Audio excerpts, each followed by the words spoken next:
Question says, with regards to reading some of the statements, some of those athar of the Salaf al-Salih or scholars of the past, and then using them or implementing them aggressively without the proper context, etc., the time, the place, the atmosphere, etc.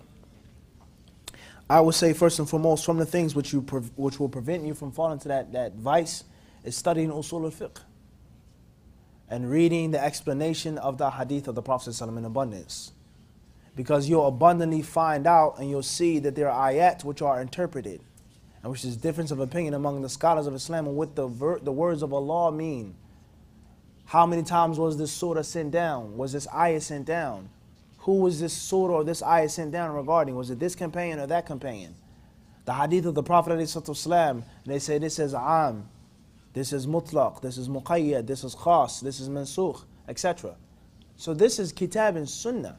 There's a science of understanding them. There's a sabab nuzul, there's a sabab burud, there's a sabab ta'dith. And these are the words of the Messenger of Allah. فَمَا بَالُكَ بِي الثَّوْرِ وَفُلَانُ وَعَلَانُ. What about this one and this one whose speech from the get-go is not a hujjah? Whose speech from the get-go doesn't possess legal authority? Who speaks, you can't say وَمَا يَنْتِقُ عَنِ الْهَوَىٰ about Imam Ahmed or Sufyan al-Thawri. Without no disrespect to them. But Allah sent that down about what? Who? Muhammad ﷺ, no one else. Everybody understand this? So we have to understand is that the Prophet ﷺ's words are understood. The Prophet ﷺ's words are interpreted.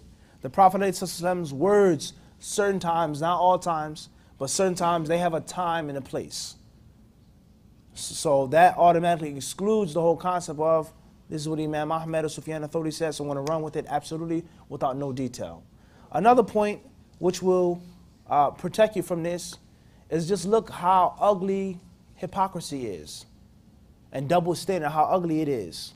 Because you'll find someone, if they're an opponent of you or of anyone else, they'll use a statement. Imam Ahmed said this. Don't ever do this, don't ever say this, so on and so forth. And they'll use it absolutely. But if you use a statement of Imam Ahmed or another scholar against them, that's against their agenda or their ulterior motive, they'll say, oh, you don't understand it properly. You're taking it out of context. That's not what Sufyan al-Thawri meant. Imam Ibn Taymiyyah, he didn't mean that when he said that. So let me get something straight now. You can take a statement and use it without no restrictions, but no one else can take any statements unless they have a whole list of restrictions. That's clearly what? Hypocritical. Everybody understand this? So these are some of the ways that can prevent you from doing this and just having a balanced study. And in most cases, I would say this, is the only weak people depend on stuff like this. Di'af. People have weak minds and who have a low amount of knowledge. They have to resort to this one mutlaq statement and stick to it and push it and give overkill. But someone who actually has ilm, who's rasin, a good amount of ilm, strongly grounded, doesn't have to stick to that one thing. Nor does he ever have to abuse someone to prove a point. And the first sign of an ignorant person is abuse. Is what? Abuse. They have to verbally abuse you and they have to badger you.